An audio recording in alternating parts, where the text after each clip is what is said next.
কাম যে করবো মনে তো আনন্দ ধরা রাখবি। দুয়ের মানুষ ঘরে বউ থাকবি, আনন্দ নিয়ে কাম করবো, সেই আনন্দের ব্যবস্থাটাই তো হইল না চাচা।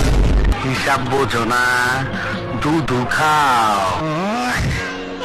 এরপর হঠাৎই যখন ছোট কুকুরকে মারতে যাবে, ভেতর থেকে একটি সুন্দরী মেয়েকে ডান্স করতে দেখে মালের দানা পড়ে গেছে।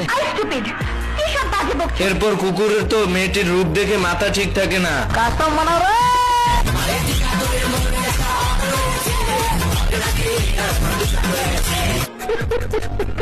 আই জায়গা পাট খেতে। ডাকাত তো একে একে বাড়ির সব লোকদেরকে গুলি করে মেরে ফেলে, যাতে মেয়েটিকে কিডন্যাপ করতে কেউ বাধা না দিতে পারে। আমার আসল পরিচয় পাইলে তুই খারায় মুইটা দিবি, বহনের টাইম পাবি না। তখন আমার আবেগে কাজ করছে, বিবেক কাজ করে নাই। গাইস, শেষমেশ ছোট কুকুরটি হিরো হয়ে গেল।